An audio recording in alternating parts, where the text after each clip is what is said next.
this is What's with People with Doc Locke. I'm social psychologist Dr. Stephanie Lockmuller, and today we will be talking about the question, what's with people being terrible? Are humans naturally bad or are they naturally good? And what can social psychology tell us about this? We're gonna need two parts to this question.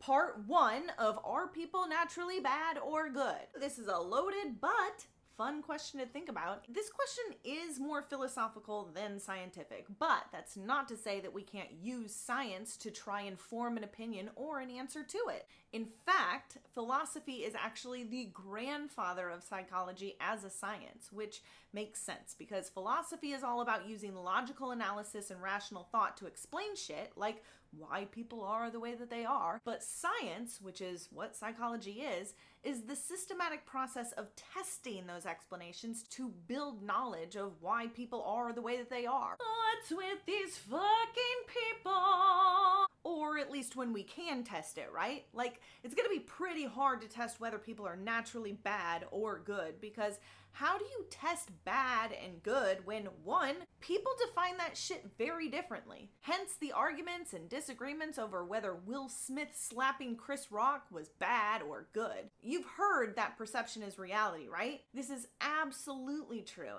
and an important concept in social psychology. Our reality is constructed in our minds and influenced by our own experiences, our personalities, the people that we're around. This is why there is disagreement on so much stuff that you wouldn't think that there would be disagreement on. Even stuff that seems pretty objective. We can see the same exact football game as the other team, but come up with very different perspectives on what really happened. And a lot of that is because it's obviously much easier to see things in terms of our own experiences because that's what we're most privy to. But without an agreed upon definition of those words bad and good, that's really hard to test whether people are naturally one or the other. So bad. But we can use science to make a philosophical or rational argument regarding the question. So for example, in my humbly educated opinion, social psychology teaches us that people have natural tendencies that could be considered selfishly oriented. But that's because our main goal in life is survival, which is kind of a selfish endeavor, right? And that's not to say that being selfishly oriented is necessarily bad. Like, it's not like I think that we're always aware of this. I don't think that we do these things intentionally most of the time. It's just in our nature to do what we need to live and procreate and keep our genes or our legacy going after we inevitably die. Whew, that's some heavy shit. But, and if you've watched my videos, you've heard this before, despite our tendencies, we luckily have the ability to be aware of these things and our natural constraints and make choices that are not selfishly oriented or harmful to others or society. And that's the point of these videos, to be honest. Knowing about social psych stuff helps us to be more aware of ourselves and also understanding of why people are the way that they are or do what they do. And while it won't fix everything because it is so ingrained in us, it can make us better at making decisions and better at understanding ourselves. With that said, let's look at the science. It's about fucking time. Like I mentioned, there's a bunch of research that is centered on how we as people have a tendency to be, well, self-centered. Egocentrism is an inability to think about any other perspective other than your own. And while this seems like something you hear about narcissist or egotistical people, egocentrism is actually a normal thing that everyone experiences at different points in their lives in different ways, rather than it being a symptom of abnormal thinking. In fact, babies and young kids show egocentrism in their social interactions. Kids suck! For example, in one study, kids watched a video where a character hides a marble in a basket and then that character walks out of the room. And then another character comes in and takes the marble out and puts it in a box. Then the kids were asked to predict where the first character would expect to find the marble. It was found that kids that were younger than 4 said that the character would look inside the box because they thought that even if the character itself did not see the second character put it in the box, they believed that the first character had the same knowledge as themselves, and so they should look in the box to find the marble. Idiots! However, egocentrism in young kids is not because kids are selfish, self-centered assholes. Selfish assholes. I mean, at least not purposely. It's because they just don't understand the world yet, and it's easiest to think of things from their own perspective, since that's what's most available to them. For example, a young kid gives his mom a truck for a birthday gift, expecting her to be super excited for her gift. And not because he's a selfish asshole, but because he thinks about things from his own perspective, since he doesn't really understand other people's perspectives yet. And he thinks that she will like the truck just as much as he would. Aww. As kids grow up and have more social interactions around ages 7 to 12, they develop what is called theory of mind, which is the ability to understand that others have mental states like emotions and beliefs and perspectives and opinions and values, etc., that differ from their own. And therefore, as we get older, this ability overrides the natural tendency to be egocentric. However, once kids start going through puberty and the changes in their body and all of that shit they're going through, they start to become primarily concerned with themselves. But their egocentrism is demonstrated in a way that is more self-consciousness and assuming that others are just as obsessed with their behavior and thoughts and appearance as they are with themselves. One example of this is what is called the illusion of transparency, which is the overestimation of how much others know your thoughts and feelings. Can you read my mind? Another overestimation that happens due to egocentrism is the spotlight effect, which is the tendency to believe that you are being noticed more than you actually are. Hence the spotlight! In one study on this, college students were asked to wear an embarrassing shirt, which it was a Barry Manilow t-shirt, and then walk into a room of strangers who were facing the door that the student was entering through.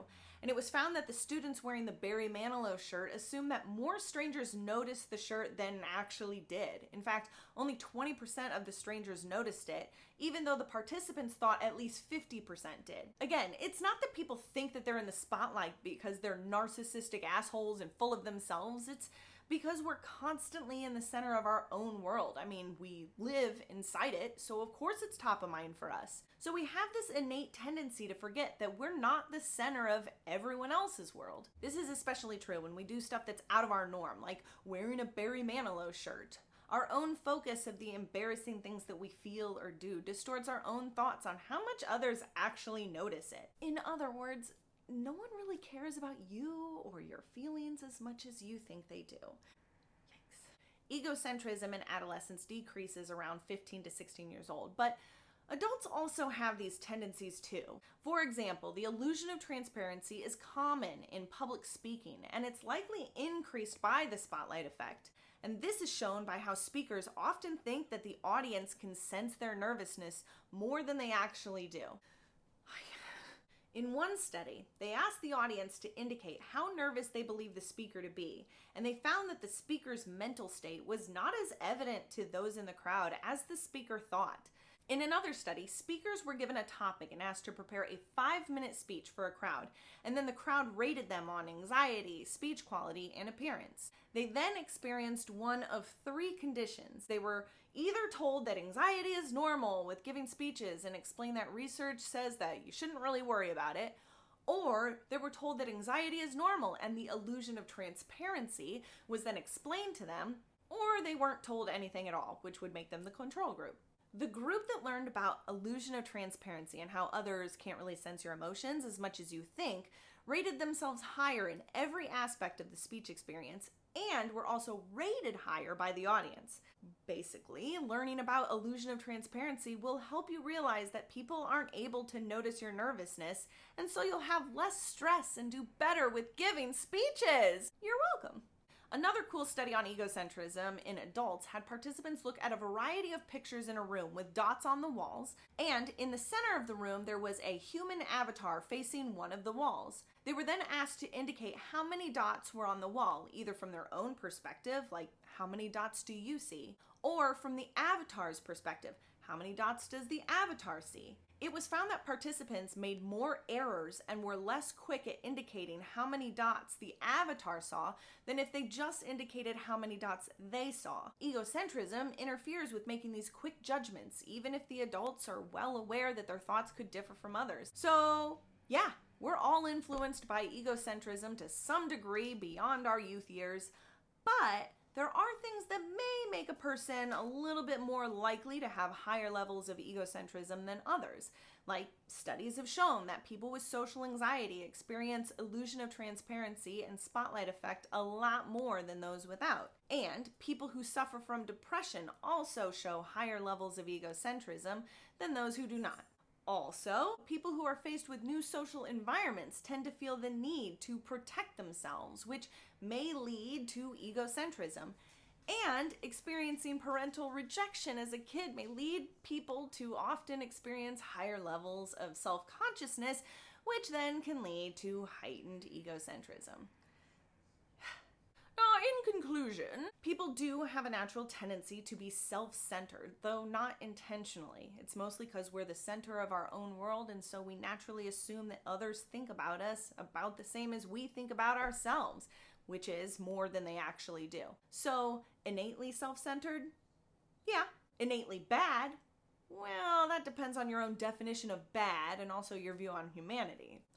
You're so bad. The next video is all about helping behavior and the research on when and why we help others. And I think you'll be a little surprised on what that says about the question of, are people good or bad? Suspense! For more videos, check out whatswithpeople.com or check it out on Facebook, Instagram, TikTok, and all those places. Bye!